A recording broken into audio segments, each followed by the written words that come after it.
Hope you've had a good day. We are now on chapter 20. I think we've got 3 chapters left. Not long. This chapter's called Goodbye, Mr. Hazel. The big shiny silver Rolls Royce had braked suddenly and come to a stop right out alongside the filling station. Behind the wheel I could see the enormous pink beery face of Mr. Victor Hazel staring at the pheasants. I could see the mouth hanging open, the eyes bulging out of his head like toadstools, and the skin of his face turning from pink to bright scarlet.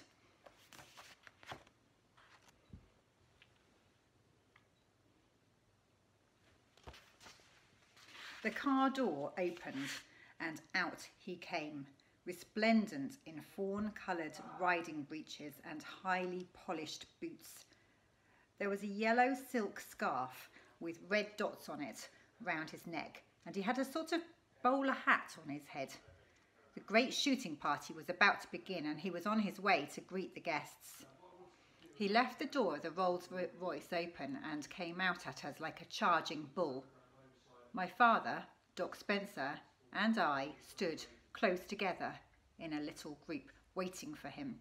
He started shouting at us the moment he got out of the car, and he went on shouting for a long time after that. I am sure you would like to know what he said, but I cannot possibly repeat it here. The language he used was so foul and filthy it scorched my ear holes. Words came out of his mouth that I had never even heard before, and I hope never to hear again. Little flecks of white foam began foaming around his lips and running down his chin onto his yellow silk scarf. I glanced at my father. He was standing very still and very calm, waiting for the shouting to finish. The colour was back in his cheeks now, and I could see the tiny twinkling wrinkles of a smile around the corners of his eyes. Doc Spencer stood beside him, and he was also very calm. He was looking at Mr. Hazel rather as one would look at a slug on a leaf of a lettuce of a salad. I myself did not feel quite so calm. "But they are not your pheasants," my father said at last. "They're mine." "Don't lie to me, man," yelled Mr. Hazel. "I'm the only person round here who has pheasants." "They are on my land," my father said quietly. "They flew onto my land, and so, as they stay on my land, they belong to me. Don't you know the rules, you bloated old blue-faced baboon?" Doc Spencer started to giggle. Mr. Hazel's skin turned from scarlet to purple. His eyes and his cheeks were bulging so much with rage it looked as though someone was blowing up his face with a pump. He glared at my father. He glared at the dopey pheasants swarming all over the filling station. "What's the matter with them?" he shouted. "What have you done to 'em?" At this point, pedalling grandly towards us on his black bicycle, came the arm of the law in the shape of Sergeant Enoch Samways. Resplendent in his blue uniform and shiny silver buttons, it was always a mystery to me how Sergeant Samways could sniff out trouble wherever it was. Let there be a few boys fighting on the pavement, or 2 motorists arguing over a dented bumper, and you could bet your life the village policeman would be there within minutes. We all saw him coming now, and a little hush fell on the entire company. I imagine the same sort of thing happens when a king or a president enters a room full of chattering people. They all stop talking and stand very still as a mark of respect for a powerful and important person. Sergeant Samways dismounted from his bicycle and threaded his way carefully through the mass of pheasants squatting on the ground. The face behind the big black moustache showed no surprise, no anger, and no emotion of any kind. It was calm and neutral, as the face of the law should be. For a full minute and a half, he allowed his eyes to travel slowly around the filling station, gazing at the mass of pheasants squatting all over the place. The rest of us, including even Mr. Hazel, waited in silence for judgment to be pronounced. Well, well, well, said Sergeant Samways at last, puffing out his chest and addressing nobody in particular. What, may I ask, is happening around here?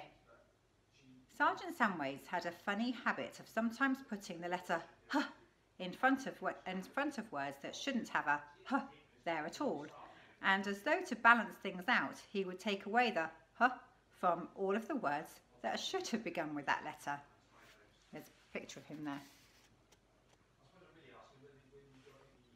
I'll tell you what's happening around here, shouted Mr. Hazel, advancing upon the policeman. These are my pheasants, and this rogue, pointing at my father, has enticed them out of my woods onto his filthy little filling station. Enticed, said Sergeant Samways, looking first at Mr. Hazel and then us. Enticed them, did you say? Of course, he enticed them. Well now, said the sergeant, propping his bicycle carefully against one of the pumps.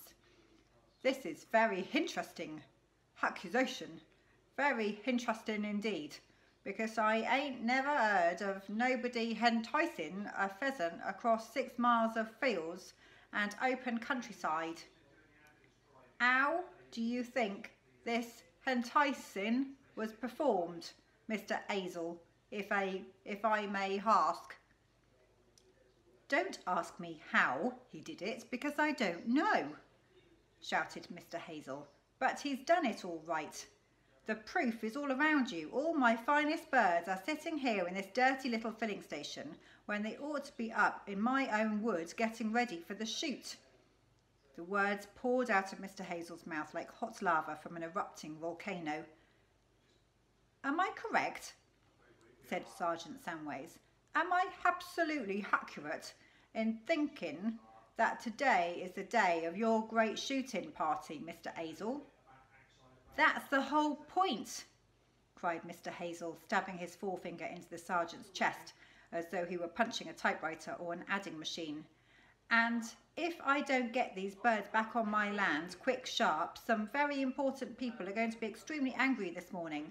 And one of my guests, I'll have you know, Sergeant, is none other than your own boss, the Chief Constable of the county. So, you had better do something about it fast, hadn't you, unless you want to lose those sergeant stripes of yours. Sergeant Samways did not like people poking their fingers in his chest, least of all Mr. Hazel, and he showed it by twitching his upper lip so violently that his moustache came alive and jumped about all over the place like a small bristly animal. Now, just 1 minute, he said to Mr. Hazel.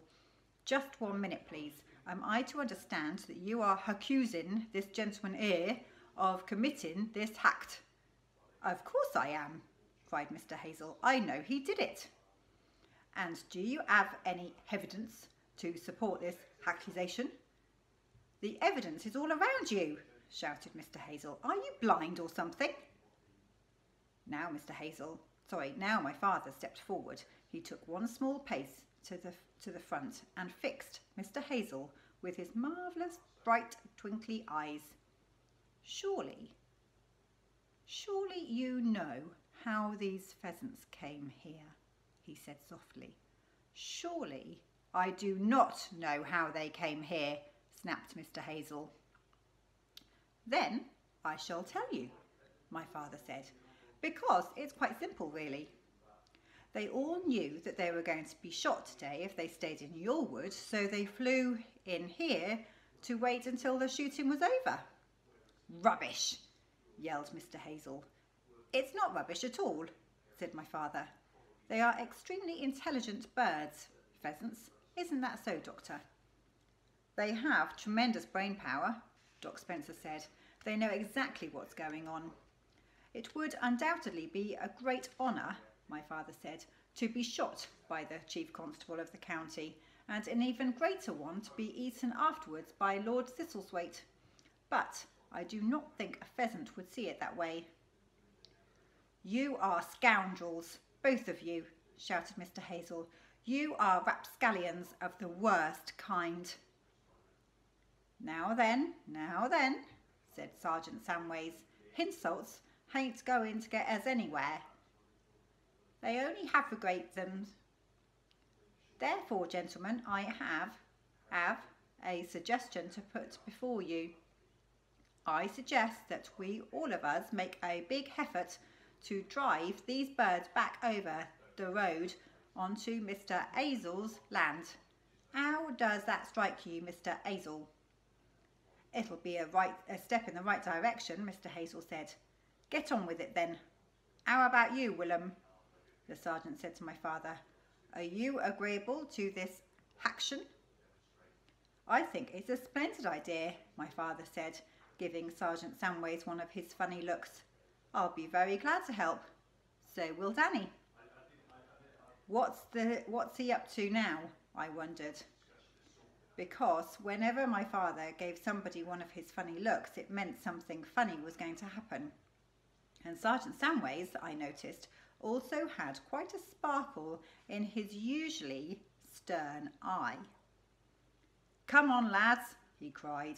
Let's push these lazy birds over the road. And with that, he began striding around the filling station, waving his arms at the pheasants, shouting, Shoo! Shoo! Off you go! Beat it! Get out of here! My father and I joined him in this rather absurd exercise, and for the second time that morning, clouds of pheasants rose up into the air, clapping their enormous wings. It was then that I realised that in order to fly across the road, the birds would first have to fly over Mr. Hazel's mighty Rolls Royce, which lay right in their path with its door still open.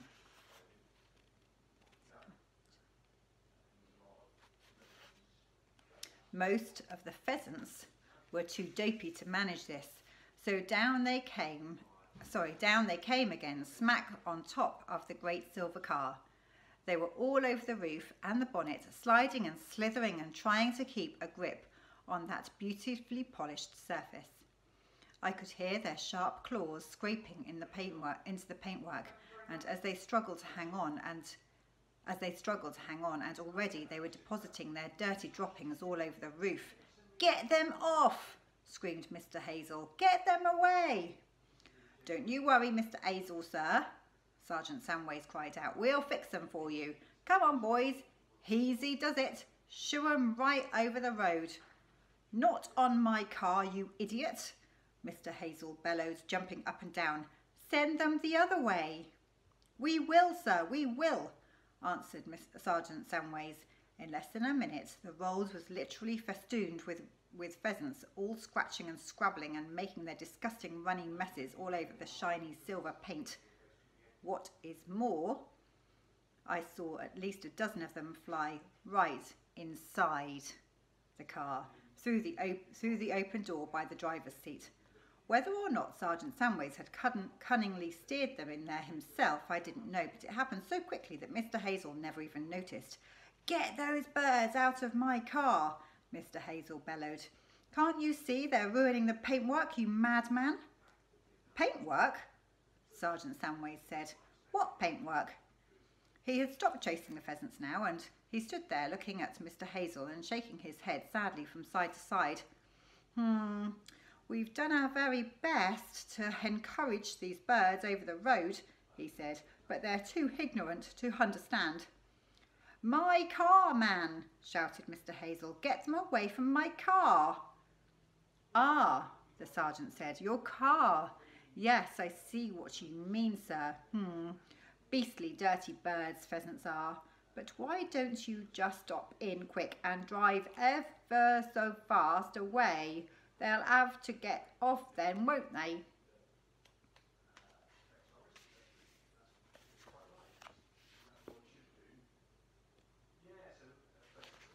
Mr. Hazel, who seemed only too glad of an excuse to escape from this madhouse, made a dash for the open door of the Rolls and leapt into the driver's seat. The moment he was in, Sergeant Samways slammed the door, and suddenly there was the most infernal uproar inside the car as a dozen or more of the enormous pheasants started squawking and flapping all over the seats and around Mr. Hazel's head. Drive on, Mr. Hazel, sir, shouted Sergeant Samways through the window in the most commanding policeman's voice. Hurry up, hurry up, hurry up, get going quick. There's no time to lose. Ignore them pheasants, Mr. Hazel, and accelerate that engine. Mr. Hazel didn't have much choice. He had to make a run for it now. He started the engine and the great Rolls-Royce shot off down the road with clouds of pheasants rising up from it in all directions. Then an extraordinary thing happened. The pheasants that had flown up off the car stayed up in the air. They didn't come flapping drunkenly down as we had expected them to. They stayed up and they kept on flying. Over the top of the filling station they flew, and over the caravan, and over the field at the back where the little outdoor lavatory stood, and over the next field, and over the crest of the hill, until they disappeared from sight. Great Scott! Doc Spencer cried. Just look at that! They've recovered. The sleeping pills have worn off at last. Now all the other pheasants around the place were beginning to come awake.